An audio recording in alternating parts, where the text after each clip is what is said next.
Se va. De hecho, inclusive el abuelo cumpleaños el 19 de diciembre, 19 de diciembre. No sé si de pronto te quepas y organizamos para ese día. Muy bacano. Se va. De hecho, inclusive el abuelo cumpleaños el 19 de diciembre, 19 de diciembre. No sé si de pronto te quepas y organizamos para ese día. Muy bacano. Y ya coordinamos bien. Mira a ver tu tiempo y me cuentas. Bueno, cuente pues, a ver, ¿qué te puedo dar? Bueno, te voy a hacer varias cositas, pero cuente con dos. Cuente con dos, pero te voy a dar como unos bonitos, adicionales. Ahorita me siento bien y organizo eso. Cuénteme para qué fecha se los entrego.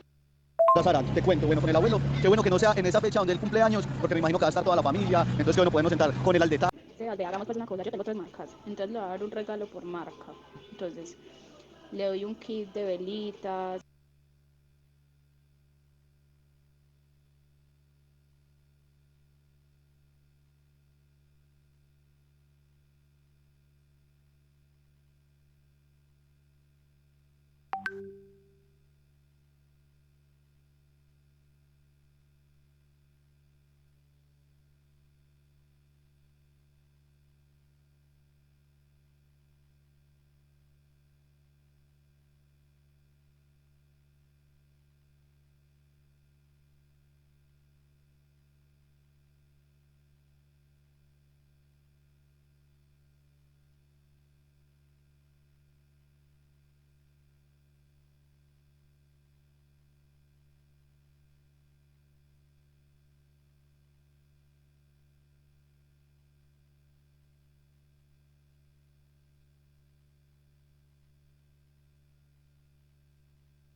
so.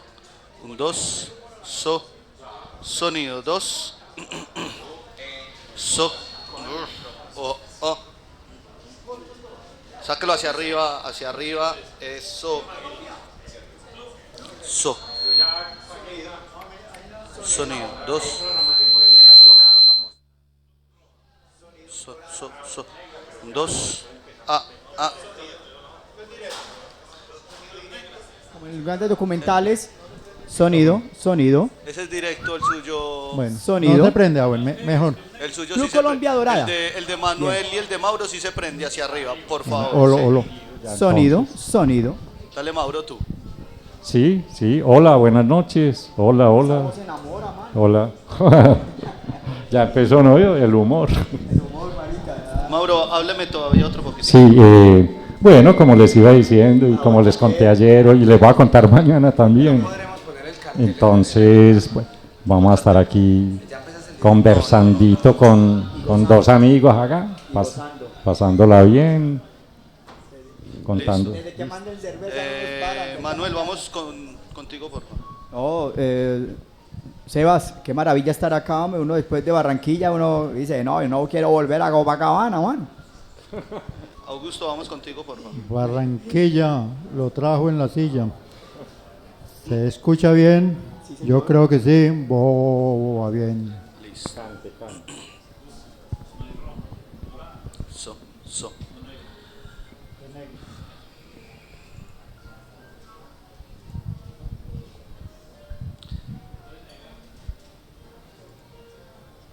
Me voy a ir en vivo, si quiere ponen los micrófonos otra vez ahí para que se sientan cómodos antes de que les dé la entrada. Ahí lo apagamos.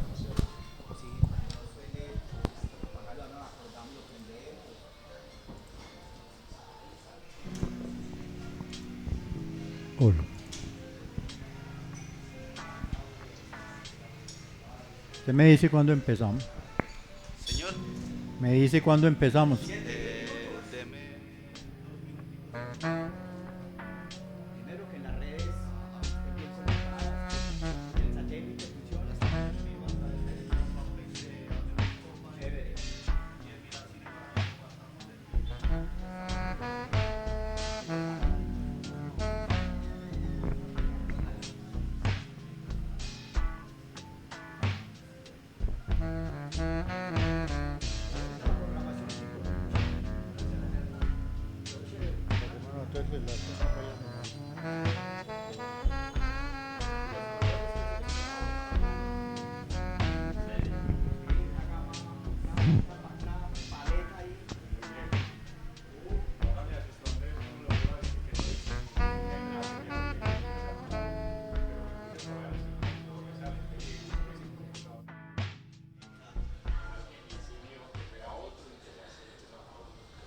Hola, ¿qué tal?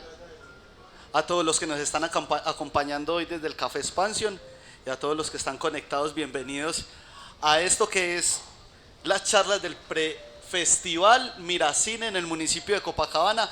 Por primera vez en el municipio de Copacabana vamos a tener festival de cine, un festival que viene recargado. Ya venimos realizamos una intervención en la institución educativa Presbítero Bernardo Montoya con los alumnos de uno de los 10º grado, y por ahí también van a estar viendo esos pequeños cortos dentro del festival. Hoy estamos en la semana prefestival y tenemos una serie de charlas toda la semana hoy desde el Café Expansión. Hoy agradeciendo a todas las personas que se vincularon con el festival.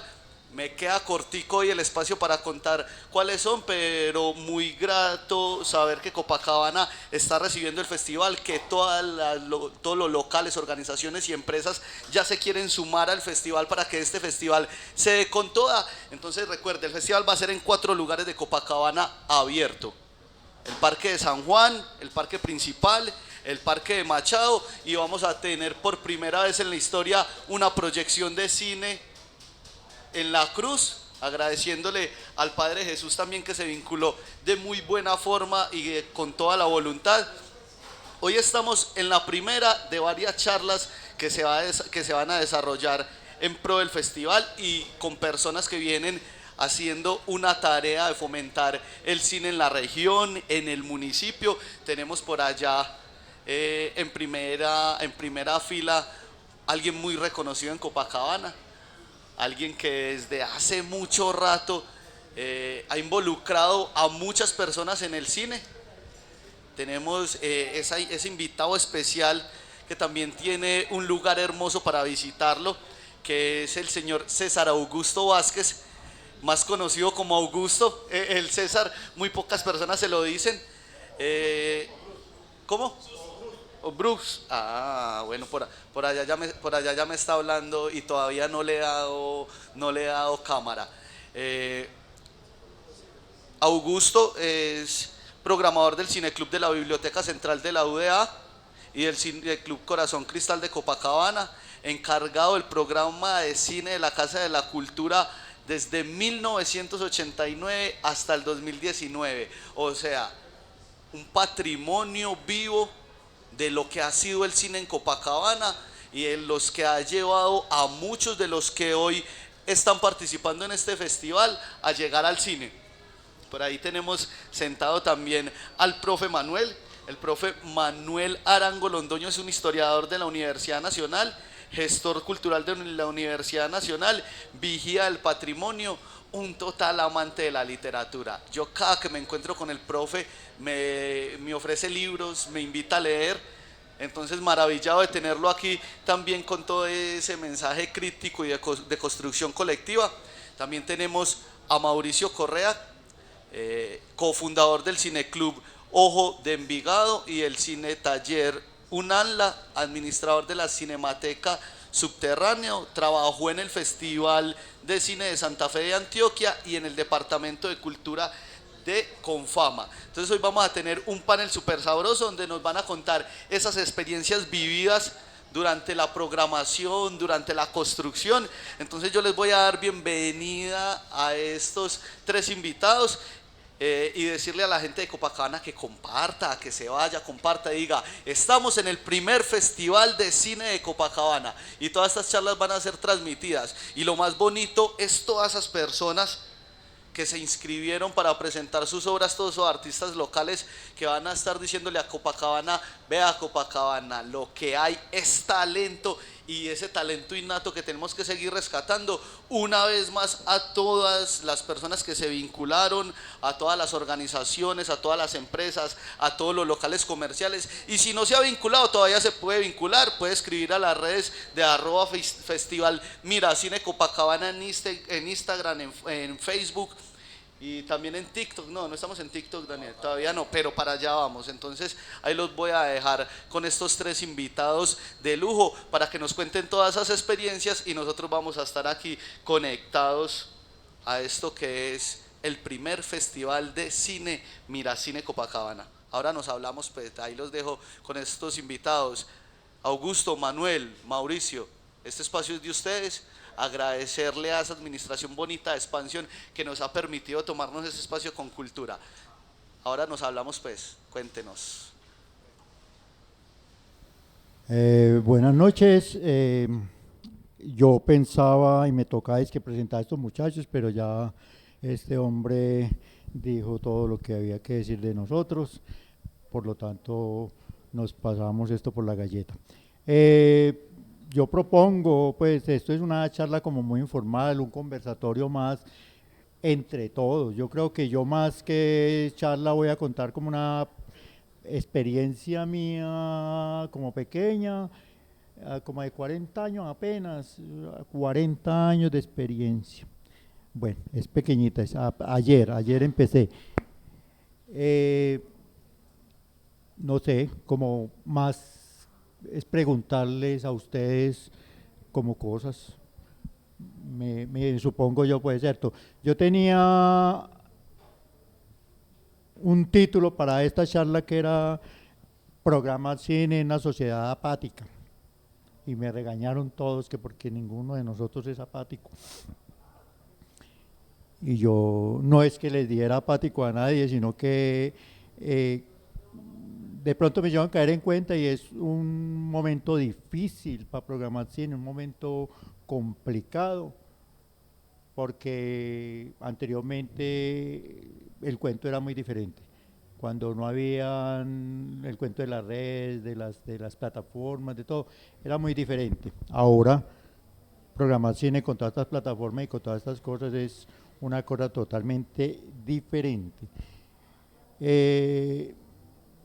Yo creo que los parámetros, pues como para programar cine, ahora uno de los principales parámetros es un poquito conocer a quién le vamos a presentar cine, cuál es el público y una cosa muy importante es de dónde sacamos las películas los programadores, cuál es el paquete de cine que nos presentan.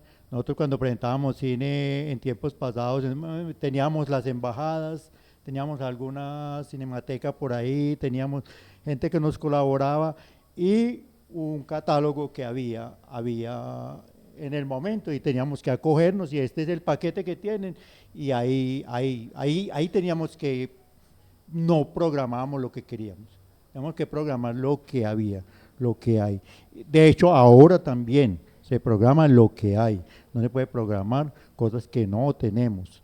Yo quisiera programar un poco de películas que me imagino, que tengo en el imaginario y no existen. Entonces, creo que esto va a ser un poquitico más dinámico, pues yo tenía aquí como unos derroteros, pienso yo preguntarle a los muchachos o a ustedes si es importante el público al cual se le va a programar o es más importante el programador o más importante el montón de películas que hay. A ustedes les pregunto, Mauricio, ¿qué piensa? ¿Puedes decirnos algo? A ver, bueno, pero yo dejaría eso para más tardecito. Yo quiero pues preguntarle a mis contertulios, ustedes dos, que arranquemos de ahí, porque es que más que ponernos a resolver ahora qué hay que hacer, es un poco contar nuestra experiencia pasada, sí, ¿cierto? Casi primitiva, ¿no? Claro. De una época por allá lejana, porque somos veteranos los tres, pues más nosotros que Manuel. ¿Cómo empezaron ustedes ese encarrete del cine y de querer pues mostrarle a la gente películas? Bueno, sí, muy buenas noches. Yo estudié en el Pascual Bravo, entonces mientras que mis amigos de colegios académicos mamaban gallo todo el fin de semana, a mí me tocaba hacer un plano o una plancha los fines de semana hasta el domingo por la noche, o sea, no tuve recreación, no tuve infancia, me tocó muy duro.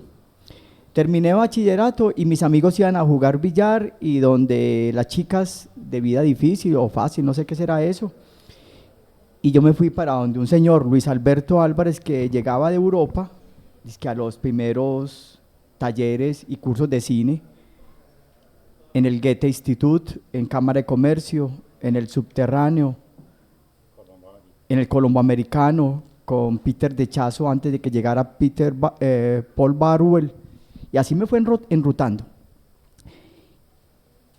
E iba a los cineclubes, y yo recuerdo que los sábados y los domingos, el parche era jugar fútbol o irse a ver la película, El tambor de hojalata, o Enséñame a vivir, entonces uno, yo quiero ver esa película. Y uno se va engomando, así empecé. Bueno, pues yo les cuento que me da mucha pena decirlo pues, pero yo empecé a ver cine y a engomarme con el cine para poder fumar marihuana. Bacano. Sí pilló Isa, el papá es chévere, bacano. Resulta que el Teatro Gloria, aquí en Copacabana, era un teatro pues como muy popular, recordemos a Cinema Paradise, donde todo el pueblo venía a ver las películas y todo el mundo se iba para el segundo piso y nosotros, algunos pelados, nos íbamos para unas bancas largas que habían en el teatro y entonces nos prendíamos un porrito ahí y les estoy contando que yo tenía como 8 o 9 años. Y aquí está tu hija, ¿eh? Ajá. No, es que ella tiene que saber las verdades y las mentiras. Eso no se le puede ocultar nada. Claro. Bueno, ahí me enrolé, me encarreté con el cine, aquí se presentaba cine todos los días, una película diferente, entonces eso fue un encarrete grande. Cuando fui creciendo en entendimiento, un amigo mío me dijo, existe una cinemateca por allá que presentan cine, muy bueno, presentan en el subterráneo, en el Poblado. Yo me iba desde el Cabullal hasta el Poblado, me demoraba 3 horas de aquí hasta el Poblado para ir a ver una película, y bueno, entonces allá me encarreté. Luego entré pues en el mundo de la universidad, conocí el cineclub de la universidad, la biblioteca, el cineclub de la biblioteca, que lo manejaba Gloria Bermúdez, y me dijo, ¿por qué no le ayudas a Oscar Mario, a unos muchachos que presentan cine aquí, a que les hagas la segunda, ya que les cargué los proyectores, porque esos proyectores eran muy pesados y todo, y yo empecé, eso fue para como en el 81, ya estaba grandecito yo, y entonces empecé a encarretarme, y a Gloria Bermúdez, la subdirectora de la biblioteca, le dije, ¿usted por qué no me presta un proyector de estos para yo seguir presentando cine en Copacabana? Entonces hicimos una primera programación en Copacabana junto a Ramiro Tejada, que presentamos El Atalante con Jean Vigo, director. Y presentamos la de Luis Buñuel y Salvador Dalí, El perro andaluz. 1929. Eso fue en el 82, empezamos con una programación de cine que llamaba Corporación Cultural Copacabana. Hicimos una corporación con todas las cosas, y ahí empecé y me enrolé trayendo los proyectores y yendo a las embajadas francesa, española, algunas japonesas, de la embajada rusa, algunas nos prestaban de vez en cuando. Entonces ahí como que empecé a enrolarme aquí a presentar cine, que el primer cineclub pues, que tuvimos aquí, se llamaba Cineclub primero Corporación Cultural, después llamó Cineclub La Errancia, porque era un día en el Salón Ufracó, un día en el parque, un día en la escuela tal, donde nos abrieran la puerta. Y Corazón de Cristal.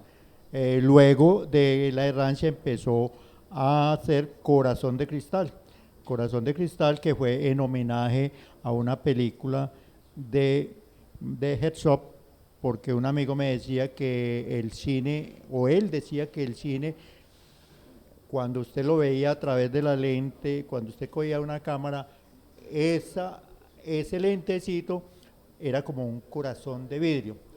Era como una analogía que hacía.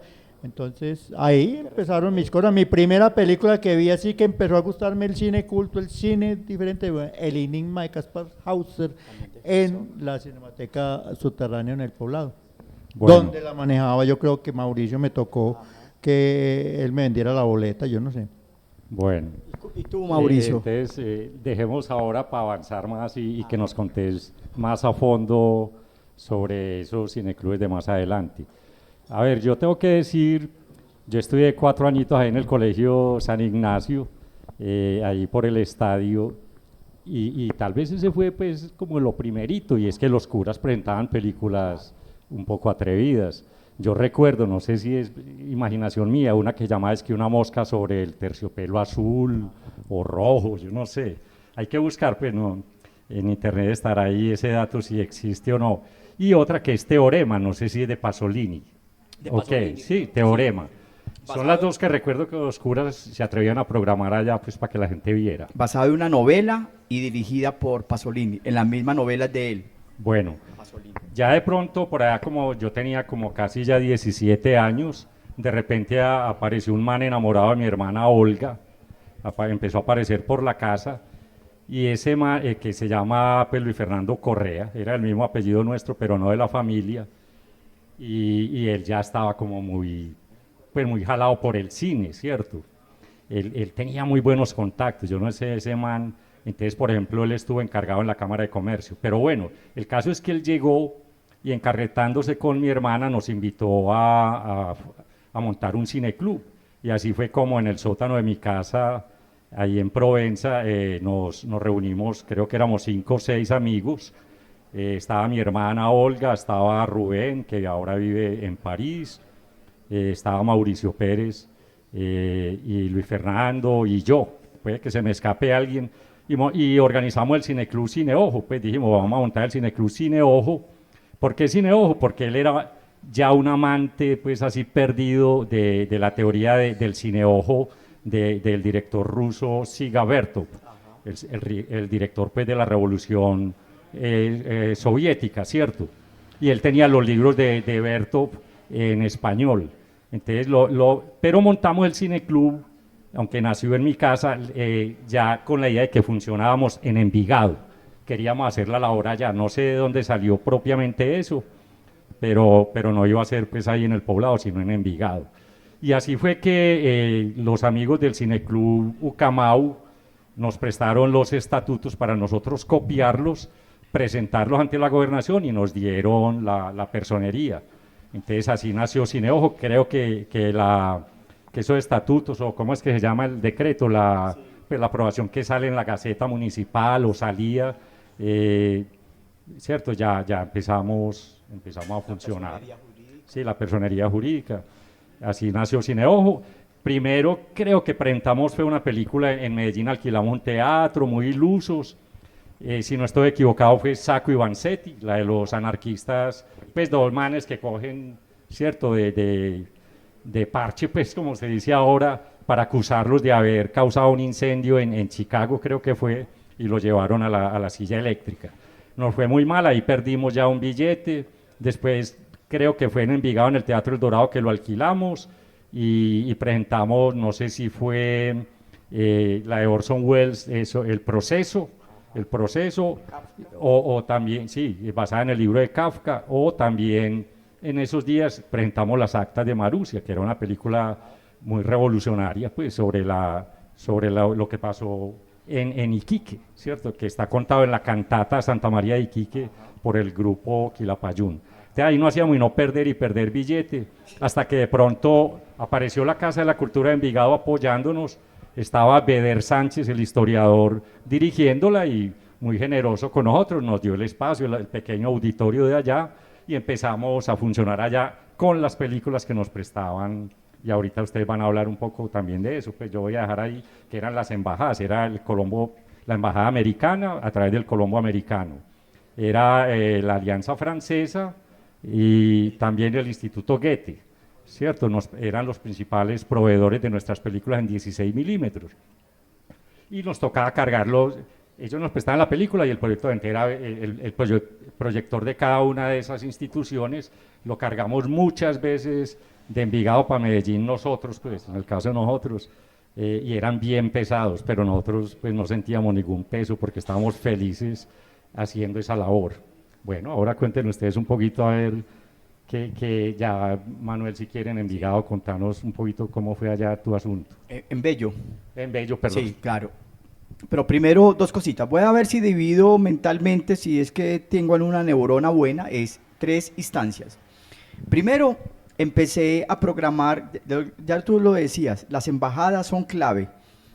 En el CAS, en Castilla, con Teresita Villa, una psicóloga más loca que yo, y me dijo, bueno, vas a proyectar películas todos los jueves, cine francés, entonces las consigues, obvio, en la Alianza Francesa, en 16 milímetros. Yo me compré un proyector Bell & Howell de 16 milímetros, entonces me prestaban las películas, era a veces 2 rollos, 3 rollos, unas latas metálicas, valga la redundancia, las llevaba al CAS, hacía una fichita, que ahí tengo un ejemplo, una reseña de la película, el director y una sinopsis.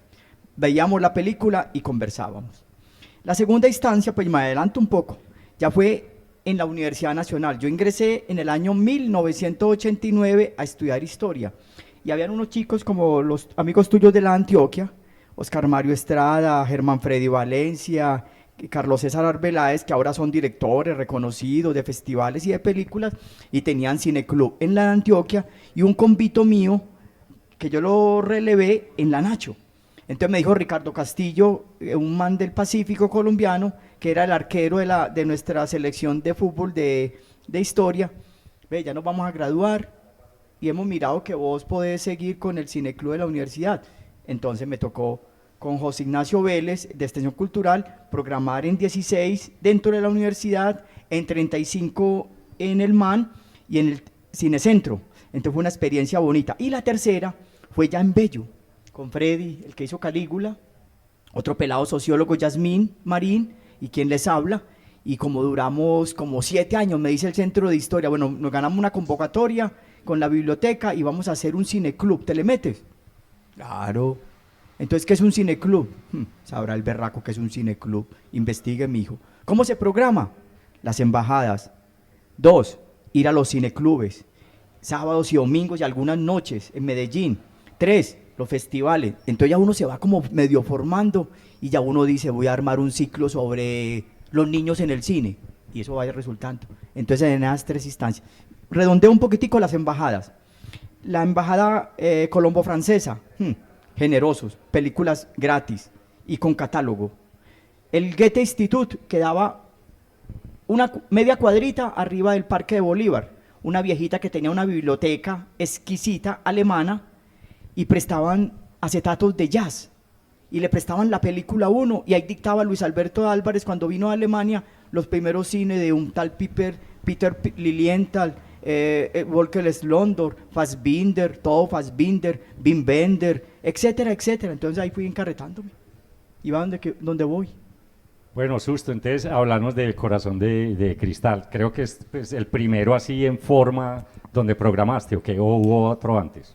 No, yo empecé a programar entonces con Corporación Cultural Copacabana, luego con el Cineclub La Errancia, y luego le cambiamos el nombre a Corazón de Cristal, que era un grupo de hecho, teníamos un equipo de niñas todas de 11 de la Normal María Auxiliadora con los novios, y ese era el equipo, con los novios, con las parejitas, con todo.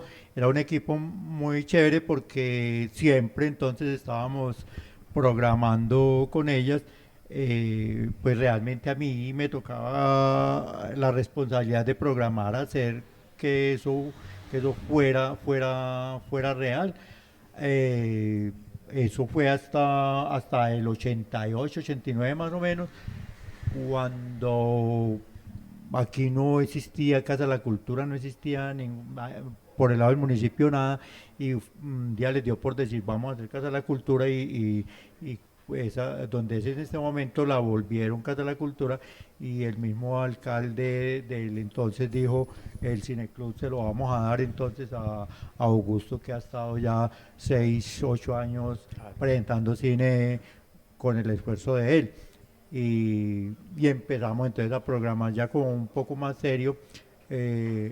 No podíamos presentar películas para niños porque no había cine infantil en 16 milímetros. Era muy estrecha la posibilidad de presentar cine en 16 milímetros. Ahí nos fuimos hasta que de pronto empezó a surgir el VHS, el Betamax. Eso, pero antes de eso, Susto, entonces vos y nosotros compartíamos las mismas películas de estas embajadas. Sí. O sea, las estábamos presentando las mismas. Claro que era una buena cantidad de películas, eso no era cualquier listadito pequeño.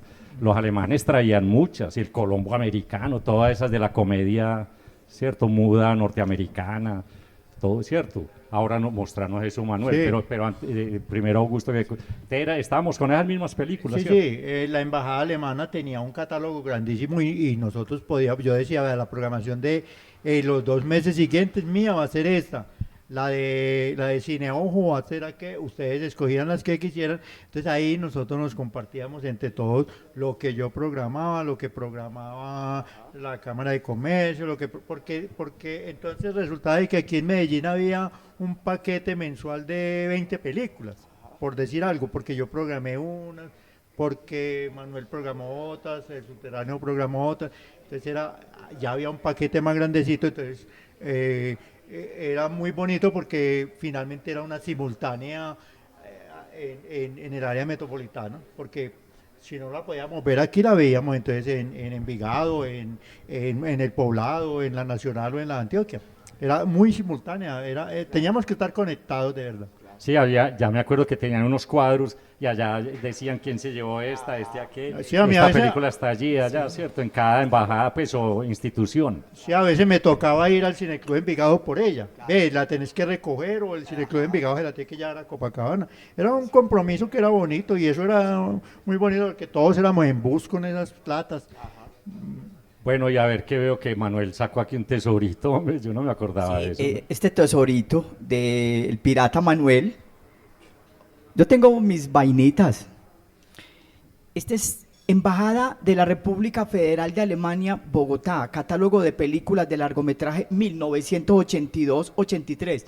Muchos de estos chicos no habían nacido, ni estaban ni en proyecto, ni en el ovario, ni en el espermatozoide del padre. No, es que cosa tan aterradora. Entonces acá, solamente la primera página y un chuleo de la época mío. Berlín Alexanderplatz, 1931, tal. Cadillac, de Edgar Rice, 1969. The Glass Waxer, El vaso de agua, de Halmer Kauner. The Cabinet de Dr. Caligari, de Robert Bien, 1919. Y de Lex Mann, El último hombre, de un tal Werner Musnau. Y de Studenborg, El estudiante de Praga, de 1913. Uno entonces iba al catálogo de la embajada alemana y recuerden, la República Federal Alemana presenta El mundo al instante. En la República Federal Alemana, la deportista se ganó hoy un salto, y esos eran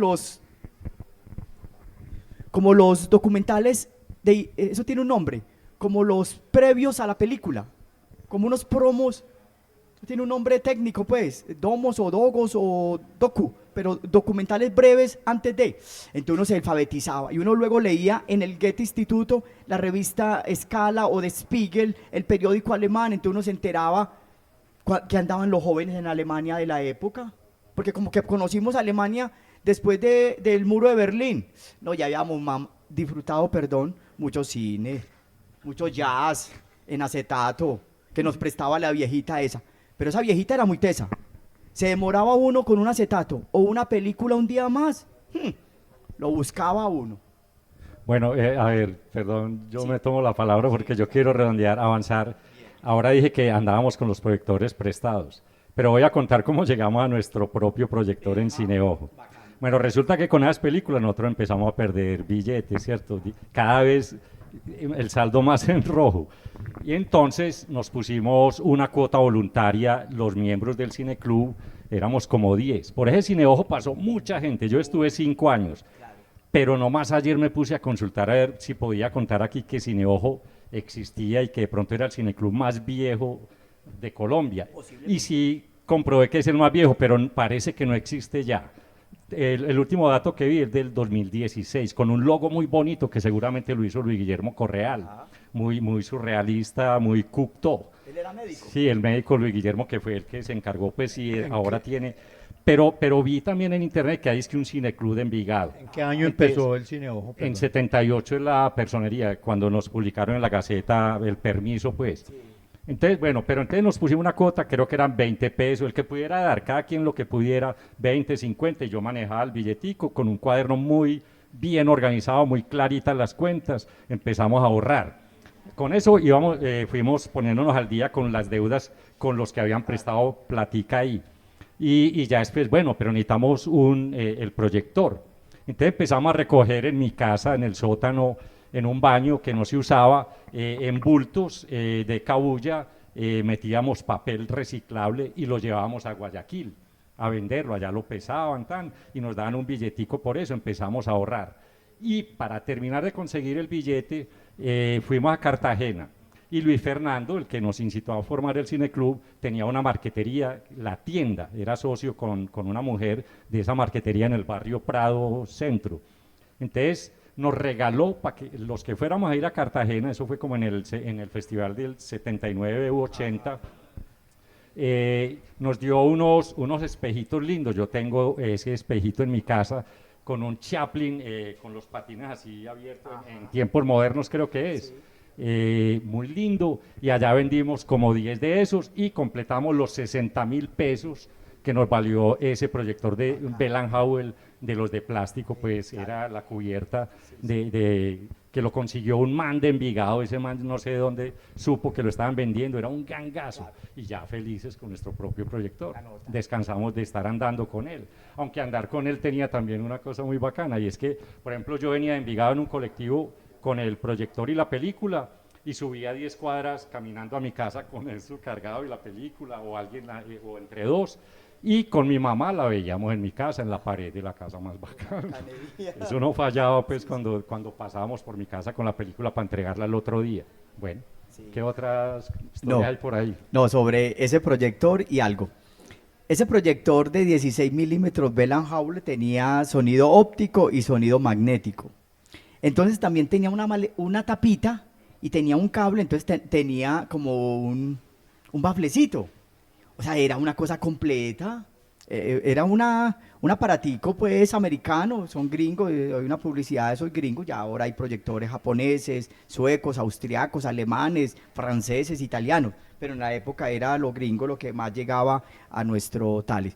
Pero quiero reconocerte a ti, Mauropio, a tu hermana Olga, a Correal y a otro equipo, que de ese cineclub hicieron unas bienales de cine en Envigado.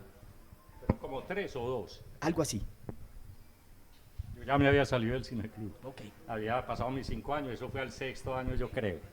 Bueno, Eso fue como al 6.º año, porque yo ya me había salido, ahí empezaron las bienales hermosas, pues yo de todos modos fui como espectador.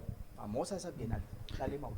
a nivel de proyectores, el proyector que me prestaban sí no tenía, sí era un Bell Howell, pero no tenía sonido óptico. Yo película que venía con sonido óptico no la podía presentar. Yo puedo aclarar una cosa y también, perdón, es que cuando la película era Carmina Burana, que era puramente musical, pues era cine, pero basada en la obra de Karl Orff, teníamos que recurrir al proyector de la UPB, eran los únicos que tenían el de sonido magnético, porque estos eran ópticos. Sí, Era el alito de luz que está al lado de los fotogramas, ¿cierto? Sí, claro. Que es así como quebrado. Okay. Pero había uno que venía doble, óptico y magnético, eran muy escasos. Carísimo debía ser. Carísimo. No, en todo caso, con el cuento del proyector, cuando a mí me lo prestaron, empezaron en la Universidad de Antioquia, van a decir, le vamos a prestar el proyector, pero no le vamos a prestar la bombilla, porque la bombilla tenía unas horas de duración y eran muy pocas, de verdad. Entonces se quemaba muy fácil y era carísima. ¿Y dónde es que las conseguíamos? Contanos. Nosotros hicimos un día unos tamales para conseguirnos una bombilla. Creo valía como 8.000 pesos una bombilla en el 82, 8.000 pesos. Imagínense toda la plata que era. Hicimos unos tamales y yo vine a estrenármela allí y un borracho me dijo, ¿usted por qué tiene ese cable ahí? Y me quita ese cable de ahí. Y yo me agaché para quitarme, tenía la bombilla en el bolsillo y ¡pam! Se quebró la bombilla. Fui y lloré a la universidad, entonces me lo siguieron prestando. ¿Pero dónde las comprábamos? ¿Te acordás? Yo no me acuerdo. La bombilla, ¿cómo es? En este edificio que hay en la Plazuela Nutibara, ¿cómo es la media torta? No, el portacomidas. Ahí vendían las bombillas. Ahí cerca del codo. Los proyectores de 16. No, yo se las compraba, proyectores de 16, bombillas, todo, a un señor que revendía, que llamaba Rafael Esteban, que era famosísimo aquí, que vendía todo. Ahí en Junín. Que tenía un negocio ahí en la playa con Sucre. En la playa con Sucre, sí. Vendían óleos, vendían cosas de pintura. Vendía muchas cosas y Sí. y él le traía a uno lo que uno quisiera de Estados Unidos. Y para programar cine, pues en la época, entonces teníamos que investigar mucho, investigar en dónde. Yo tenía que ir a ver quién me traducía cualquier cosita al colomboamericano, de revistas, porque aquí no había información, nosotros no teníamos información de nada, nosotros, yo no sé de dónde sacábamos la información, cómo hacíamos nosotros si no había. Entonces, ratones de biblioteca buscando revisticas allá en la hemeroteca del colomboamericano, Luis Alberto Álvarez nos prestaba material, no, eso era una cosa de investigación muy complicada. Yo no sé cómo nos metíamos en eso. No, Augusto, entonces recuerda, sí, vea, vino Luis Alberto Él había estado en Manizales con el periódico La Patria, tenía una paginita de cine. En Medellín mandaba la parada Alberto Aguirre, Cascarrabias. Él tenía el Cineclub de Medellín y la revista Cuadro, que pertenecía a Orlando Mora. Traducían guiones, Veridiana, Todo Buñuel, traducían y publicaban y tales. Y Luis Alberto, las películas eran en los idiomas originales, y Luis Alberto con un micrófono traduciendo rápidamente, y uno se ponía a mirar una decoración y se perdía la traducción, porque ¿qué va a entender uno en alemán los subtítulos? Ay, nos daban los intertítulos en un papel para que lo En un fuéramos papelito, leyendo. para que no fuéramos tal. Entonces nosotros la película para No, la cosa era muy tesa. Sí, a mí me utilizó mucho el Colombo americano. Este man, ¿cómo es que es el? Paul. No, hombre, el otro, el que bebía todo el día. Bustamante. Que tenía una jorobita. Una jorobita. Y hablaba con una voz así Sí, toda, sí. como impostada. Viejito, alcohólico. Era más Aldemar, Aldemar hombre. Betancourt. Se mantenía en la boa. Bebiendo. Por la mañana tomando ron. Allá me reunía yo con él cuando había un ciclo de películas mudas. Ajá. Pues con la traducción de Luis Alberto me la daban para leerla en la Cámara de Comercio, cuando el Colombo no tenía todavía sala de cine, ¿cierto? Era Aldemar, pero Aldemar, pues sí, digo yo que me utilizaban, porque nunca un peso por eso, sino que de pronto me grababan 3 casetes de jazz que yo me enamoraba ahí en la biblioteca, cualquier canjecito ahí pues me despachaba, mejor dicho, eso porque yo empecé a decir, porque al principio ni eso. Pero era divertido. Claro. Ese Aldemar lo recuerdo con mucho cariño. Claro. Se vestía todo dandy. Cachaco. Sí, hombre. Sí, cachaco, alcohólico. Bigote, enamorado, palidito, chiquitico, más flaco que yo, más chiquito que yo. No, era un personaje. Era el alma y nervio del Colombo. Entonces llegaba Peter de Chazo, le copiaba a Aldemar. Llegó Paul Barwell, le copiaba a Aldemar. Vean, la cosa era muy bonita. El Colombo americano era como una embajada. Créanme que era como una embajada. Salía el director y traía libros en inglés, en otros idiomas, películas. Entonces Luis Alberto le decía, Paul, trae tal película de Jim Jarmusch. Se la llevaba en láser. El láser como que fue un formato que no funcionó. Después del DVD eso no funcionó. Pero nos la mostraban en láser. Traían películas, traían proyectores, traían directores. Traían una cosa enorme. Y al Colombo le pusieron una bomba. Los mafiosos le pusieron una bomba donde estudiaban los hijos de los mafiosos. Entonces estábamos en un cineclub y cuando estábamos con Luis Alberto viendo La brujería a través de los tiempos de Benjamin Christensen, una película de Dinamarca sobre la brujería, y cuando suena ese petardo ahí en el palo y salimos todos, y Luis Alberto un 80 con 200 kilos, un sumo japonés, corriendo y gritando, hijos de puta, quemaron la biblioteca, bombardearon la biblioteca del Colombo americano. Y esa guerrilla, ¿cierto? No, el narcotráfico, por la extradición y por todas esas cosas. Susto, bueno, y yo te pregunto, en el Cineclub de la Casa de la Cultura, ¿vos usaste 16 milímetros o ya era digital, o VH? No, nosotros iniciamos en el 88 con cine en 16 milímetros, no había todavía no existían videoproyectores, ya existía el VHS, existía el Betamax, y sí, como en los 90 empezamos a programar cine para los niños en un televisor pequeño. Lo decían gigante pues el televisor porque tenía como 32 pulgadas. Era el televisor más grande que se podía tener. Lo veíamos inmenso. Y entraban 100 peladitos en un salón de esos y un televisorcito de 30 pulgadas, 28 creo. Y éramos felices allá viendo. Y eso era muy teso. Cuando apareció el primer proyector, que era un proyector de 3 tubos,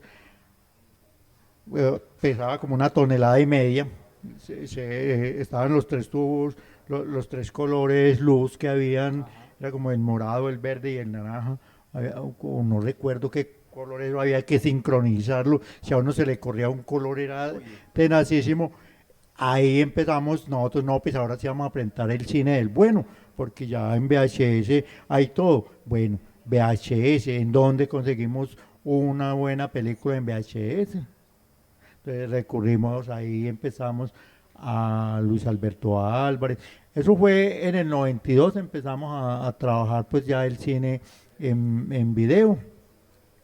Entonces estaba Luis Alberto Álvarez, estaba una alquiladora de películas que se llamaba Pelvet, que traían películas pues como buenas. Pelvet.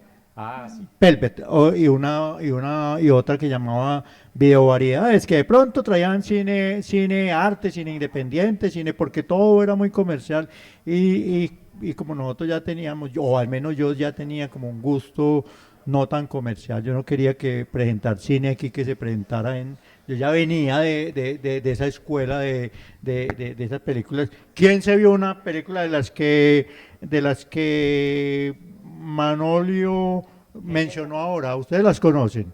No, eso no lo conoce nadie. Pues, entonces, No le ha visto las de Murnau, ¿cierto? a Murnau de pronto, sí.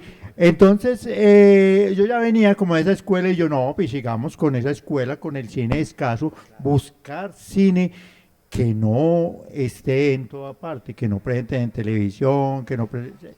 Entonces era como eso. Eso fue para nosotros, fue un renacer el que salieran esos videoproyectores. Bueno, y Augusto, también Mauro, cuando uno iba a Cartagena y veía una película en el Palacio de Exposiciones, o cuando se hacían en los tres teatros, Centro de Convenciones. centro de convenciones, que primero se hacían en el Colón, Calamarí y el Cartagena, era una fiesta. No había un Caribe. Sí, también habían 3 teatros, pero se hacía en el Caribe, en el Matuna, en diferentes regiones de sitios de Cartagena. Y luego lo concentraron todo en el Palacio de Convenciones. Cuando uno veía una película sorprendente, uno quería mostrarla en la universidad, en el cineclub, o en la Casa de la Cultura, o en donde fuera. Porque uno se enamoraba y uno ya me rompió el paradigma este rollo. Déjame una historia acerca de eso. Yo, en 1992, estuve en el Festival de Cine de Cartagena y la película más aplaudida, sorprendió a todo el mundo, fue El lado oscuro del corazón. Y yo me encontré un amigo ahí argentino y me dijo, la tengo, vea, y estaba en VHS. Y vine y la presenté aquí, me tocó presentarla en el MAN, a mí me la pidieron en toda parte y yo no la soltaba porque ya como ese cuento de, no, es que esta película es muy tesa, muy no sé qué, entonces hasta me pagaban para que la llevara. Era Oscar en el 92, en el año en que la habían hecho, eso era impresionante, junto con Tango Feroz de Piñeiros, que él me las pasó las dos y eso hicimos un espectáculo grandísimo con esa película cuando queríamos presentar lo que presentaba en Cartagena. Bueno, pero no todo era 16 milímetros, entonces también teníamos películas en 35, las de 35 eran alquiladas. El principal proveedor era Cine Colombia, ¿cierto? Que yo de 35 no sé nada. ¿Cierto? Y en el sótano de lo que fue el Teatro Avenida, donde ahora queda un Bancolombia, ahí estaba Pelmex, ¿cierto? Películas mexicanas, Pelmex. Un señor Iván era el que encargado y allí alquilábamos también las películas. Y la otra parte que hay que mencionar aquí muy importante, la Cinemateca Distrital, que estaba Hernando Salcedo, el que le decíamos el cura, sí, el padre, que no era pues, sino era su estilo, su corbatín y su forma de hablar, con Fabio Medellín, que era su asistente.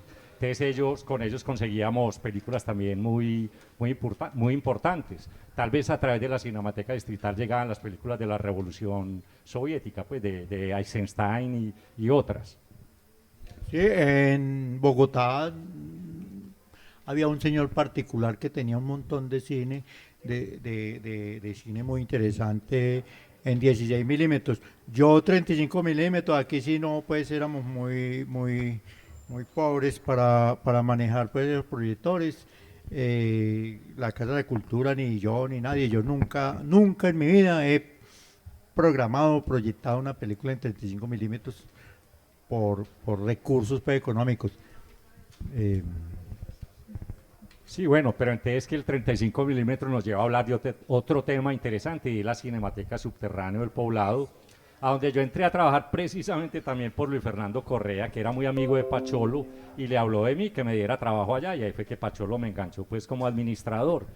Y entonces el Subterráneo, él sí alquilaba muchas de Cine Colombia, ¿cierto? Ya pues escogían las mejores, muy buen criterio Pacholo, y hacía los ciclos. Pero ¿qué pasaba ahí? Que programaba, por ejemplo, un ciclo de cine venezolano, ¿cierto? El pez que fuma, ¿cierto? La que tenía 16, Carmen, ¿cómo es? Esa de... Y entonces llegaban 3 personas a la función, pues, cuando yo estaba ahí. Entonces hubo que poner una regla en el Subterráneo, era que si mínimo 5 personas para presentar la película, que menos de 5, pues ya no. Y aún con 5 no daba, pero era el mínimo que Pacholo decidió poner.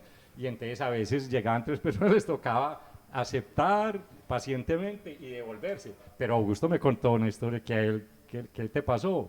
Te presentaron una, ¿cierto? Ah, sí, yo fui a ver precisamente una película y me fui desde el Cabullal hasta el Subterráneo, eso en bus, hasta el Poblado.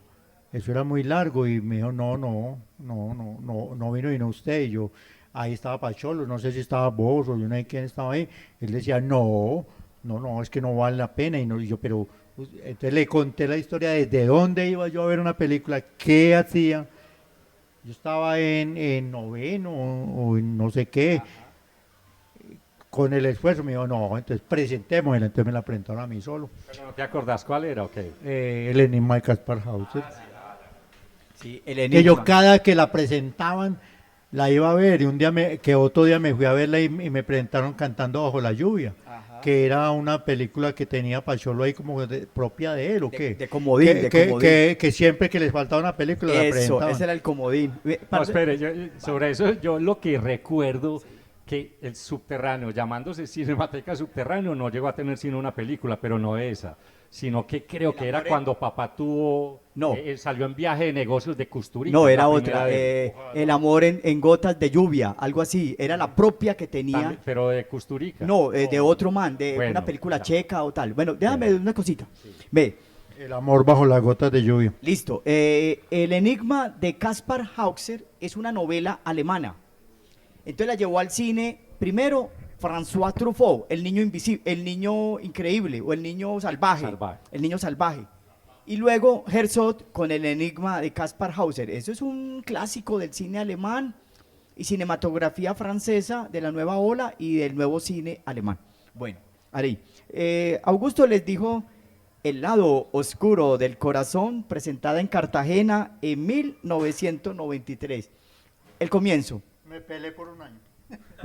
Es el amor en los trajinados poemas de Mario Benedetti, Juan Gelman y Oliverio Girondo, esta parte de la vida, los sueños, el vuelo, la muerte de un díscolo poeta de Buenos Aires, Oliveiro, que busca un ser femenino que sepa volar.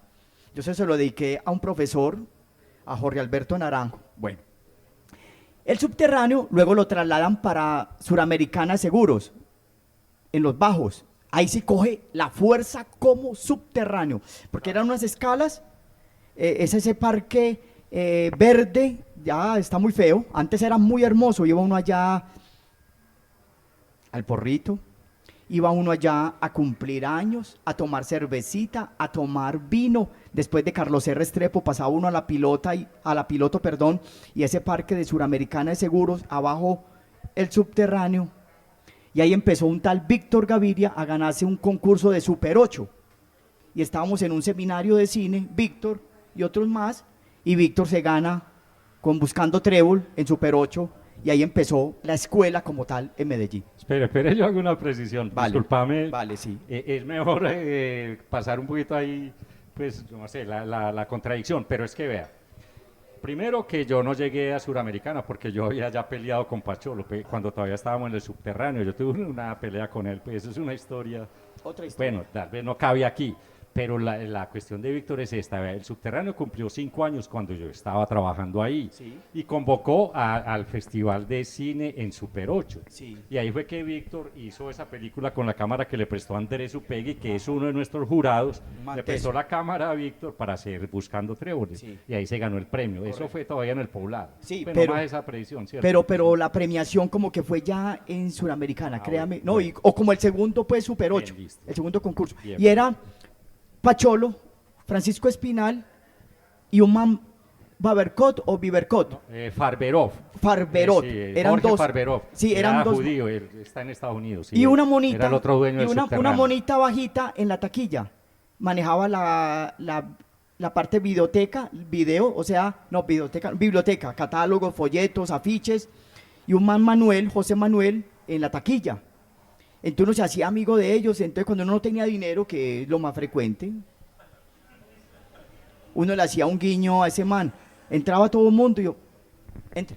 No, es que Pacholo era generoso y él me dijo a mí cuando empecé a trabajar, él me dijo, puede dejar entrar a sus amigos que no tenga con qué pagar la película. Eso sí, a él le gustaba que la gente viera el cine. Claro. Pero lo que pasa es que una vez llegó por la noche y entonces había como 50 personas y fuimos a cuadrar la taquilla y había vendidas 10 boletas.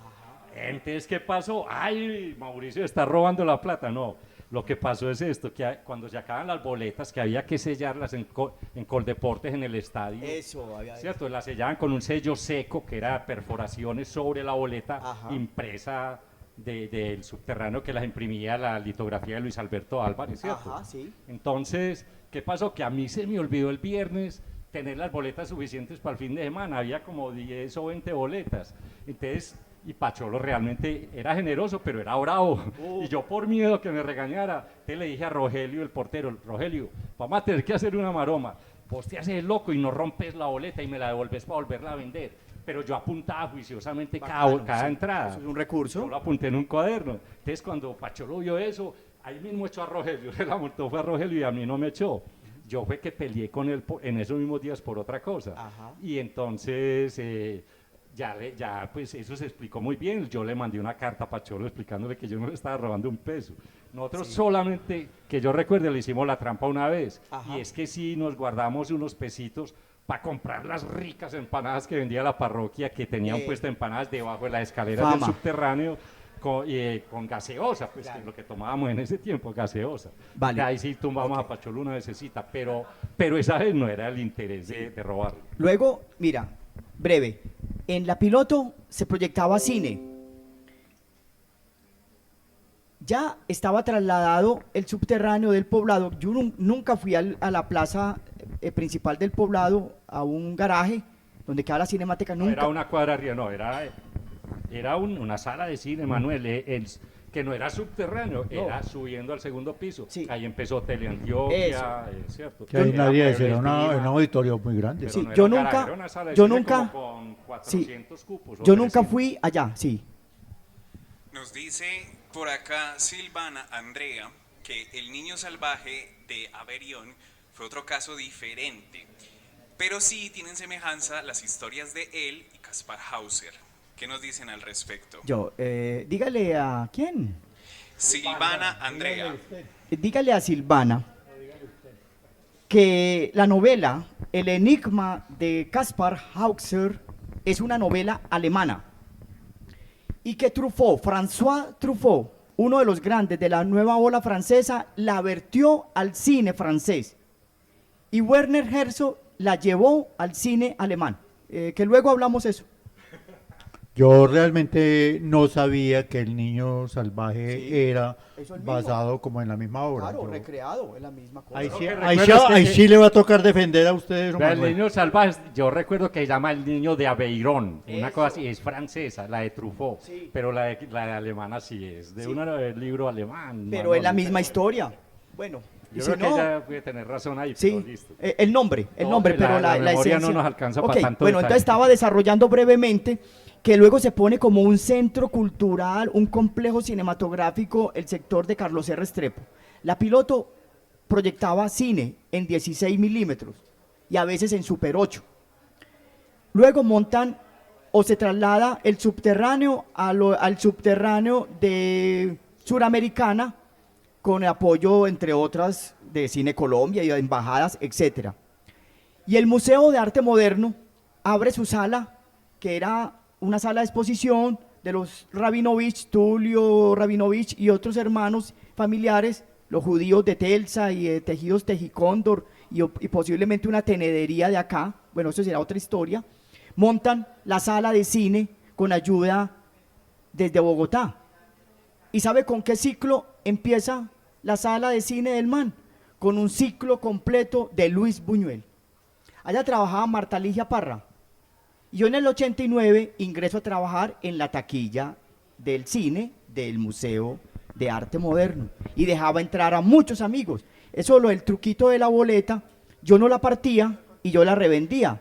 Yo sí robé mucha plata. Bueno, pero nosotros más o menos tenemos que ir redondeando esto, no sé hasta esto estaba para que, porque la idea es que lleguemos a esta programación. Listo, toda la Sí, sí, sí, programación y ya el pasemos público. de una. Hay Entonces, mucha cosa que arranque. contar, pero La programación y el público. Bueno, yo pensaría si de verdad, y el público lo puede decir, ¿será importante el público o será importante el programador? ¿Será importante la parrilla de películas que tenemos? ¿En qué debe pensar un programador de cine para programar cine? ¿Quién me responde eso? Lennon, lo invito a que me responda. Venga, venga acá, Lennon. bueno, dejémoslo. Mientras piensas, yo voy a dar una medio respuesta. Y yo otra, sí. Y es Dale, que Mauro. bueno, dale, hágale. Vale, bueno, ya. Sí. Yo le pregunto entonces, ¿los organizadores del festival han contado con el público para hacer la parrilla de películas? Eso, para esta edición, no, o sea, el público importó un comino, listo. Entonces te voy respondiendo, mire, vea. Por partes, como diría Jack el Destripador, primero la... Ok, listo, bueno, entonces, yo voy a intentar, Mauro, ¿quieres tú? Dale, mira, cuando una persona, un grupo de personas encargado de la programación, lo que programan es lo que conocen, lo que saben que existe, que está disponible, obvio que han visto, etcétera, y arman una parrilla, una programación con X, Y, Z material. Listo. ¿Va a importar el público? Pues digámosle, siendo impopular o antipopular, para nada. Impera es el gusto del combo que programa las películas, o el que más ha visto cine, o que más ha estado en festivales, porque los festivales, los cineclubes, las bienales, los catálogos, las embajadas, el man que sepa dice, programen X. ¿Y dónde se consigue eso? En tal parte. Entonces yo creo que prima más el gusto personal y colectivo y se arma y a ver el público cómo va a recibir, a interpretar o a visionar el trabajo. ¿Pero por qué? Y me calmo. Porque el público no ha sido educado en el cine. Yo en eso, aquí de hecho había anotado una frasita aquí. Uno no programa lo que quiere. No trabajamos con una lista de deseos, sino con una lista de posibilidades. Entonces yo creo que la programación de Mira Cine fue una lista de posibilidades, fue lo que la convocatoria llevó, lo que trajo, porque no de hecho creo que se programaron todas las que mandaron. Entonces, en este sentido, el público, que es el que envió películas, y espero que todas esas personas que enviaron películas sean una parte muy fuerte de nuestro público, porque imposible pues que si mandaste una película y no estés interesado en el festival, me parecería muy triste.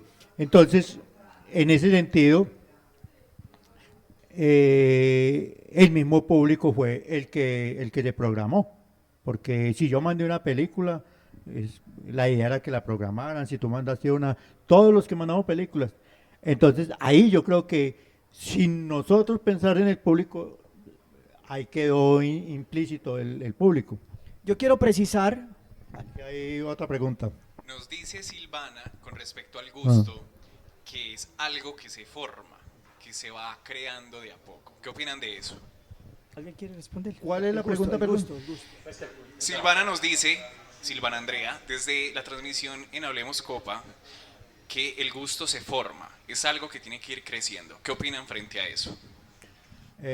Yo creo que se forma, claro. El gusto, si a mí me presentan puro cine mexicano y no tengo la posibilidad de ver el enigma de Caspar Hauser, si yo no hubiese visto el enigma de Caspar Hauser, me hubiera quedado con el cine mexicano que me entretenía más.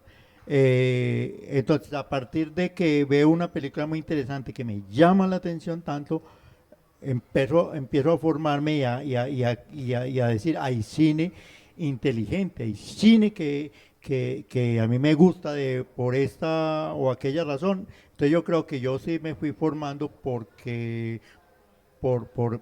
un tipo de cine. Sí, para Silvana, que ya es una atenta y continúa visionándonos. Es que con cariño, mira, obvio, el gusto se va formando. Un ejemplo, el profe Sandoval me dice que le gusta cuando yo le presento un libro, ando un libro no leído, debajo de la axila, o sea, es la axila más ilustrada de Copacabana en este momento. Y claro, si yo he leído únicamente a Coelho, pues el gusto es perverso. En cambio, si uno ha leído un autor que ha ganado un Nobel, llámese Saramago, que unos creen que es la filósofa francesa, portuguesa, Saramago, no. Es escritor, mecánico, izquierdoso, premio Nobel, que ya murió, de Portugal. Entonces uno se va formando en el gusto. Si uno va comiendo únicamente arepa, mazamorra, frijoles y sancocho, el gusto de gastronomía, de cocina, se vuelve perverso. Hay que colocar una empanadita argentina o chilena, un taquito mexicano. Pues si uno tiene 20 pesos, ahorre, hombre, y váyase a comer comida tailandesa, y entonces el gusto se va formando. Lo mismo en cine. Él lo dijo, si no hemos visto cine francés, cine italiano, cine alemán, cine checo, cine suizo, cine brasilero, cine argentino, y me quedo únicamente viendo Cantinflas, que es muy bueno, viendo Tintín, o El Santo en el Enmascarado de Plata, mi gusto es pelle. Esa palabra es tremenda. En cambio, si uno ya ve un director, si uno va a un festival, llámese Santa Fe de Antioquia, llámese Itagüí, llámese Jardín, llámese Cartagena, llámese Isla Fuerte o Miracine en Copacabana, ya uno se va formando, entonces el gusto se va puliendo, refinando. Eso suena pedante, pero el gusto, el que sepa de ebanistería, entonces ya quiere maderas finas, buenos acabados, cero tornillos, etcétera. El gusto, sí, el gusto es muy teso. Susto o Grusto, ya tenés otro nuevo apodo, te lo pusiste vos mismo. No, imagino. no, yo siempre lo he tenido susto o gusto. Ah, bueno. Entonces, decinos vos sobre eso de la apatía, a ver, contanos, ¿por qué hablas vos de apatía de la gente para lo programado? Una pregunta. Antes de que pasemos a la parte para responder por Augusto, hay una pregunta de un espectador, no les voy a decir el nombre todavía, quiero primero que la respondan. Dice lo siguiente, si se programa por y para los mismos programadores, ¿no generaría esto un circuito cerrado y se pierde la masividad del cine? Repito nuevamente, si se programa por y para los mismos programadores, ¿no generaría esto un circuito cerrado y se pierde la masividad del cine? ¿Qué opinan? Gusto, adelante. A ver, yo pienso que el programador de cine siempre quiere programar lo que le gustaría, ¿cierto? Ahora, está la parrilla de posibilidades. ¿Qué tengo yo? ¿Qué me da el Festival Miracine para yo programar? ¿Qué me está dando? Ahora, ¿quiénes en el Festival Miracine enviaron muchas cosas, nosotros mismos, ¿cierto? O sea, porque el Festival Miracine lo está realizando gente que quiere tanto programar como hacer cine. Es que programar y hacer como que van muy ligados. Uno muchas veces no hace cine, pero lo programa porque ve la película que yo hubiese querido hacer, de pronto ve esta me gusta. Entonces, y va muy ligado entonces a la curaduría y a todo eso. Entonces nosotros tenemos que tener esa parrilla y esa propuesta que hay y de dónde entonces sacamos, puede que se vuelva un círculo cerrado, pero a medida de que entra alguien que no es de nosotros, de los programadores, se va abriendo el círculo. Yo creo que la idea de Miracine es no cerrar el círculo, sino abrirlo, pensaría yo.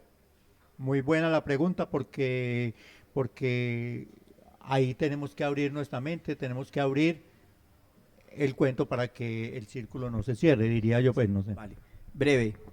Antes, Augusto, en la anterior intervención o respuesta, dijo que parte del público colaboró con la programación. Ese público es creador, o sea, fulanito de tal, es del público. Creó un documental, una ficción, un argumental, listo. Pero el público como tal, en mi concepto, le ha faltado por parte de los entes estatales, de los entes encargados del cine, de la cultura, del arte, del periodismo cultural, ayudar a formar el gusto. A manera de ejemplo, en cualquier fiesta de la naranja, el mal gusto prima musicalmente, ¿o no?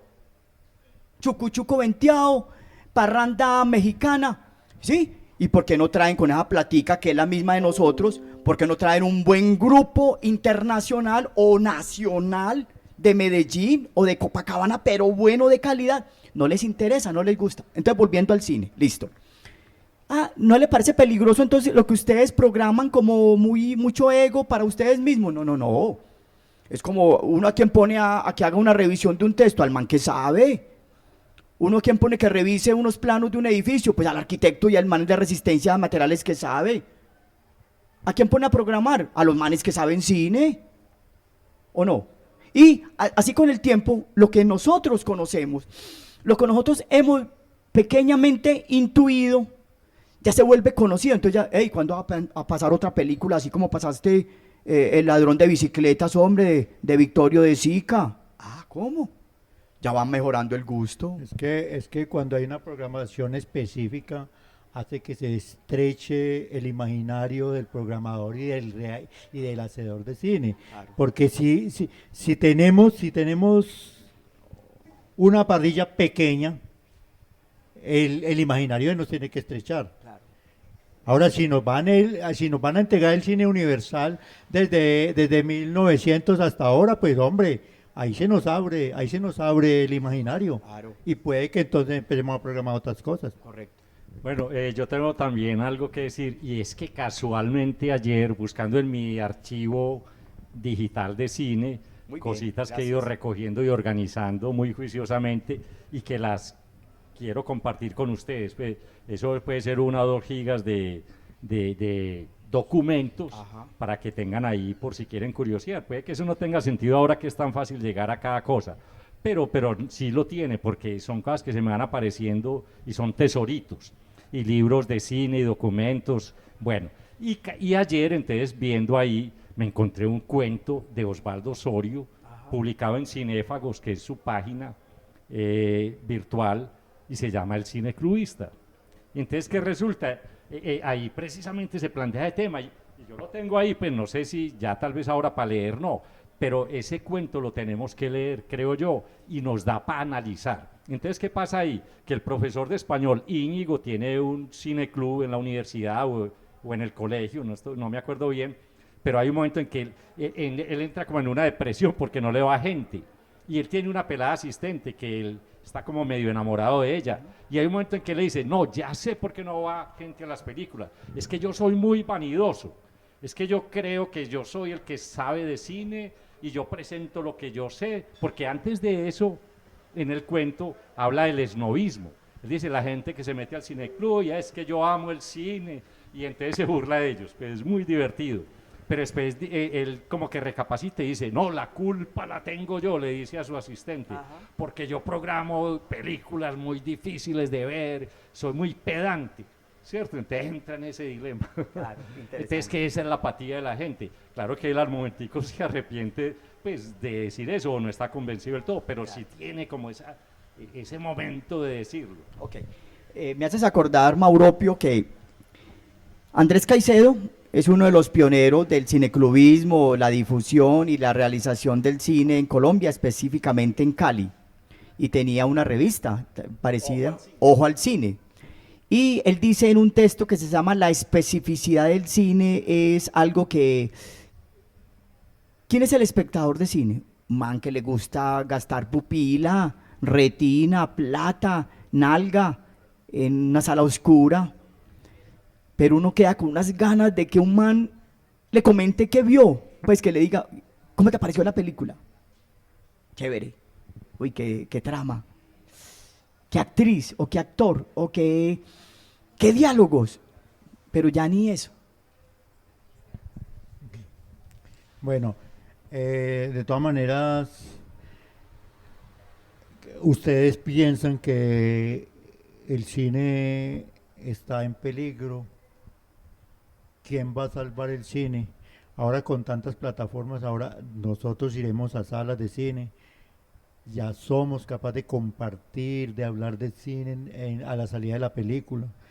¿Qué pasa? O sea, yo pensaba anoche, la salvación del cine tienen que ser, y se están poniendo muy de moda los festivales, y los cineclubes creo que están volviendo a resurgir, porque yo pienso que esa va a ser la salvación de poder compartir el cine en público y que la gente, las personas hablen de la película un momento después de verla, porque ahora en estos dispositivos y en estas plataformas estamos muy solitarios, entonces no tenemos con quién comentar una película. Por lo tanto, no sabemos mucho, entonces no entendemos mucho del cine, porque yo creo que de la comprensión del cine se da mucho en la conversar y hablar del cine. No es tan importante en todos estos cuentos, cada que presente una película, charlar un poquitico sobre la película.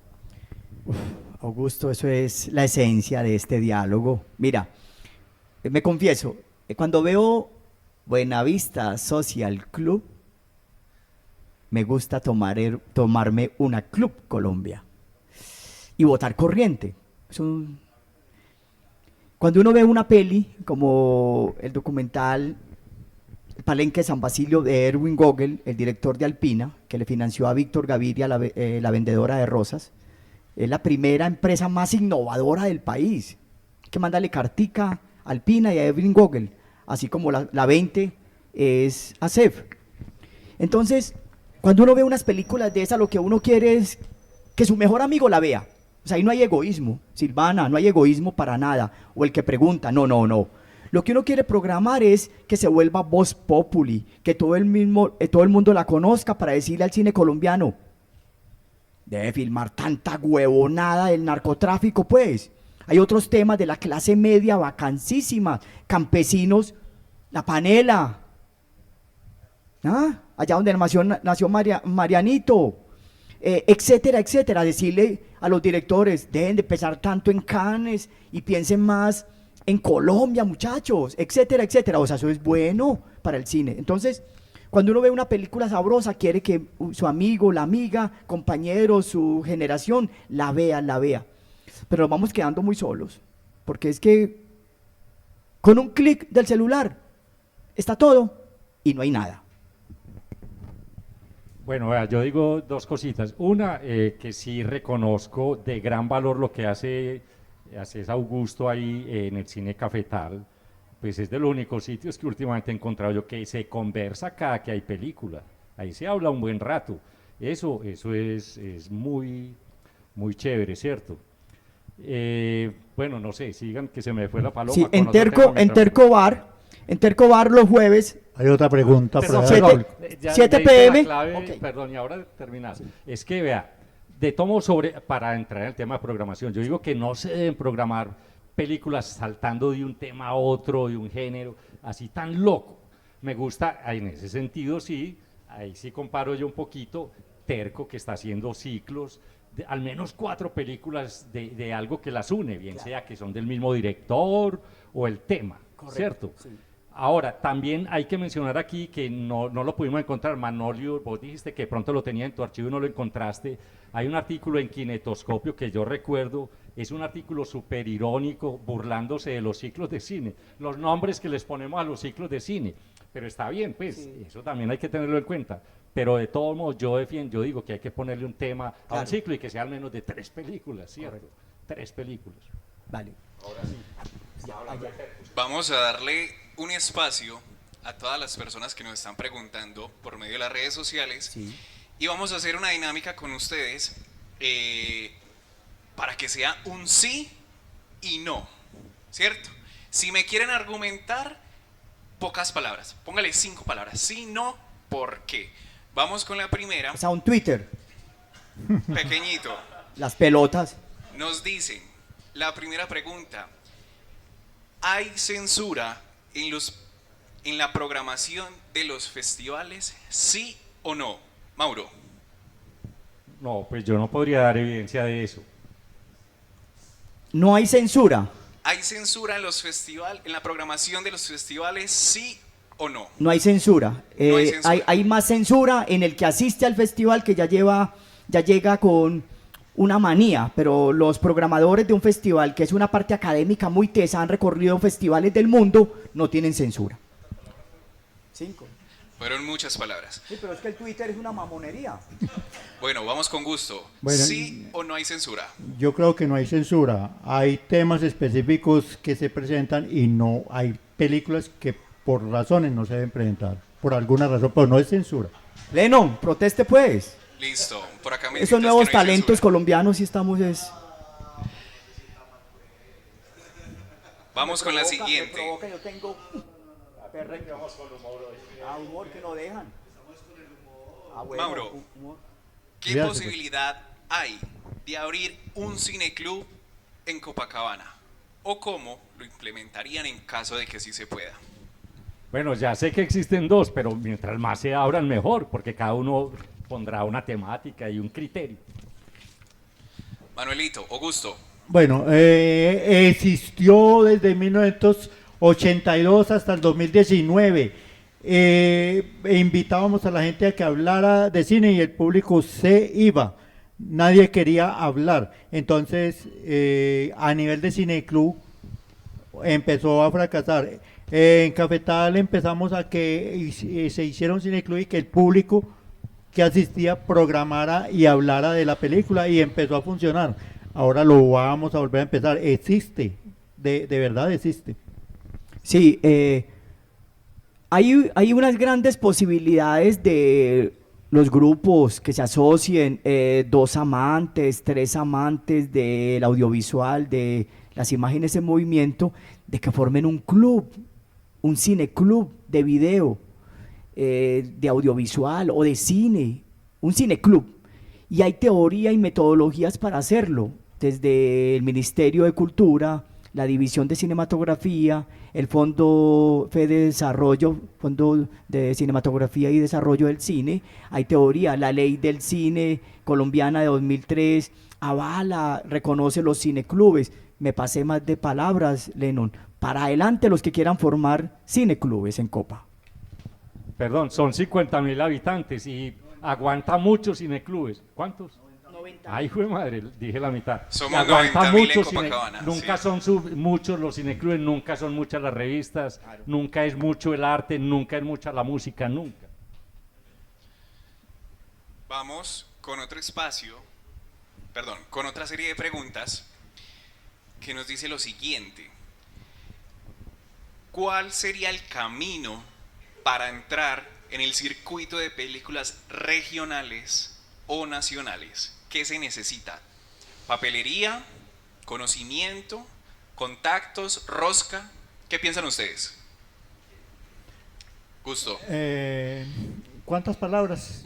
Yo creo que necesita de todo un poquito. Necesitamos de todo eso un poquito, porque si no tenemos a quién acudir, quien nos conozca, entonces no nos escuchan. Si no tenemos un buen proyecto, un buen papel para hacerla, no tenemos. Y si no tenemos material, pues entonces no tenemos nada. Yo creo que necesitamos de todo eso. La respuesta, la pregunta creo que es la misma respuesta. Perfecto. Sí, Manuel, vale. ¿qué opinas? No, como la parte regional. Yo creo que Bello, Copacabana, Girardota, Barbosa, y si nos dan posibilidad, expandirnos más. Expansion Coffee. Y nos vamos lejos. O sea, en la parrilla del cine de Telemedellín, o Teleantioquia, o Telearepa, o Telepacífico, ¿ha mostrado alguna película de Copacabana? No. Entonces nos toca a nosotros mostrarnos. ¿En Copacabana hay alguna película? Sí, han hecho películas, pues cortos, medios y tales. Entonces yo creo que hay que mostrar todo eso. Sí, como tú decías, hace falta caminar las ciudades, caminar la región norte y luego conocer. Ve, yo conocí un pelado que hace cine en el Festival de la Naranja. Bueno. Mauro. Hay que fortalecer los sistemas de distribución del cine colombiano y latinoamericano, que es muy pobre. Nos quedamos sin ver lo que se hace en este continente. Tenemos a Retina Latina, una plataforma web en la que se pueden hacer esas obras visibles para todos los que no sepan. Sí, pero... Y RTBC, ¿cierto? También. Y RTBC. Sí, pero es que aquí para que nosotros nos pongan la película primero tiene que ir a Europa. Si la película no va a Europa, no gana un premio en Europa, entonces aquí no vale la pena, porque no la conoce nadie. Empezamos a conocerla a nivel de que vaya y viaje al otro continente y venga de vuelta. Hablando de Europa, tenemos a Federico Lumière. Desde Madrid. Desde Madrid nos está visualizando Epa, en este Fede. momento. Tiene un pequeño mensaje para ustedes. Dice así: un saludo fraterno y mucha fuerza con esta primera versión del festival. Y nos dice una pregunta: ¿qué simboliza para ustedes ese encuentro que ese encuentro que se genera al momento de proyectar una película? Es decir, ese encuentro entre autor, espectador y programador. ¿Qué importancia también tiene ese ritual? Esa conversación después de la película que se genera ese pensamiento, sea reflexivo u otro. Yo, en todas las veces que he programado cine, y como me ha tocado programar y también proyectarlo, y me toca enfrentar el público, alguna vez me dijeron, ¿qué te pasó, Susto, con esa película tan horrorosa? Y yo, sería entonces que fracasé como programador.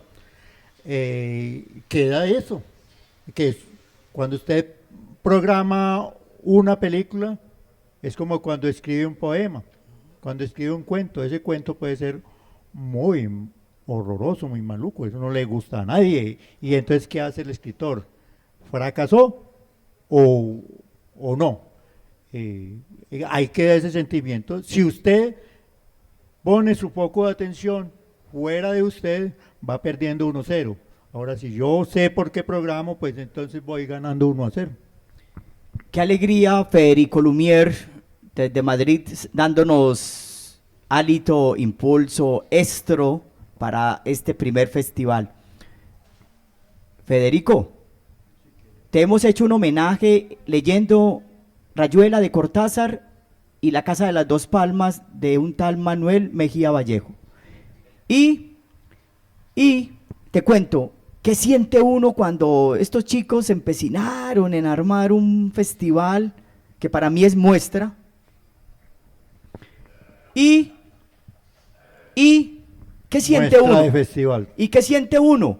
Que el alma colectiva se desfoga, como diría o dijo y escribió José Manuel Arango.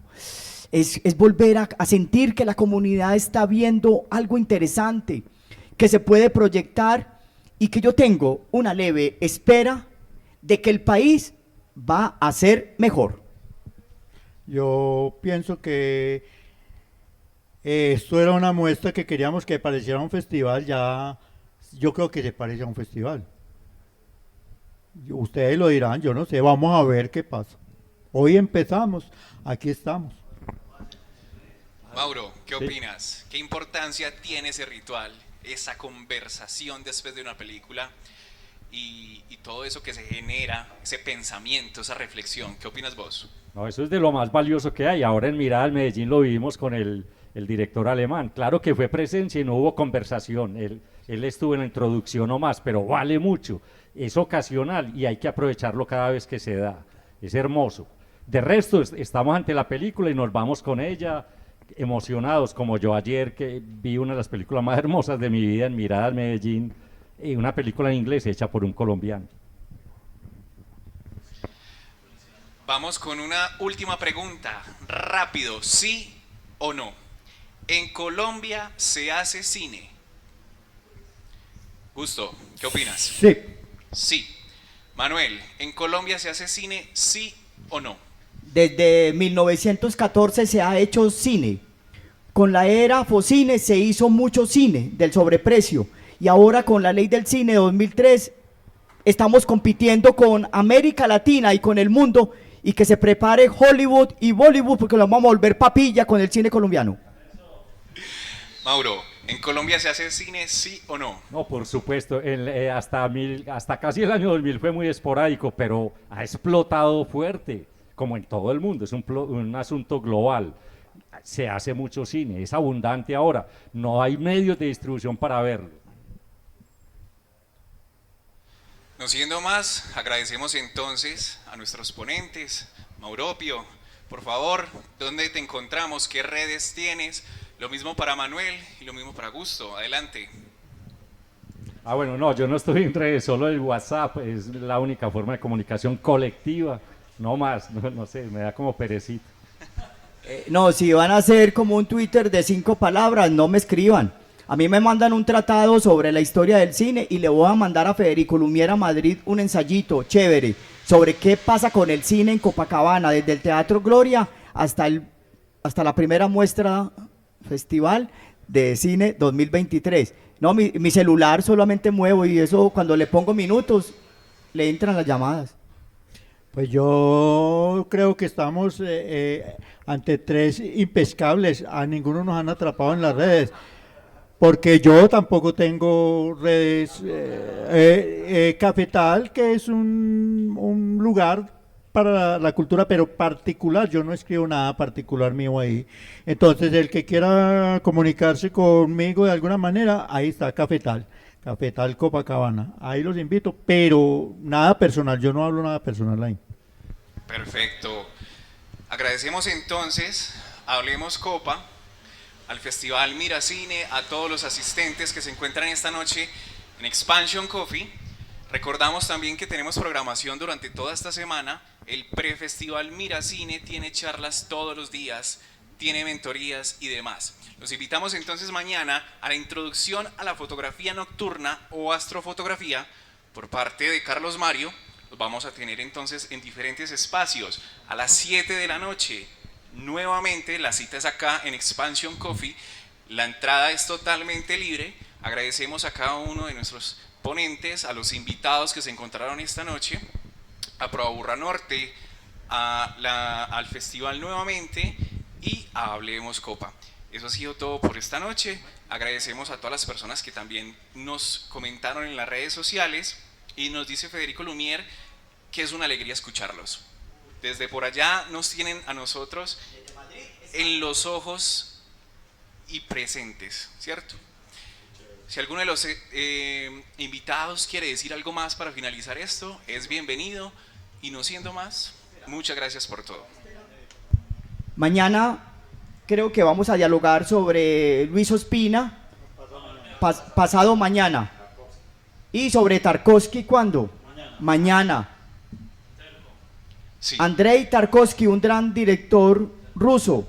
Bueno, entonces están cordialmente invitados. Y yo quiero darle un reconocimiento a Terco Bar porque hayan hecho un cineclub, lo que decía Mauricio, de programación de ciclos coherentes, con corpus, con identidad, y debatimos la película. Hemos mostrado casi 8 películas de Tarkovsky, que fue la gran cantidad que hizo. Para todos, Tarkovsky es un referente, para que mejoremos entre todos el buen gusto. Eso es todo. Nuevamente a Expansión Café, muchísimas gracias.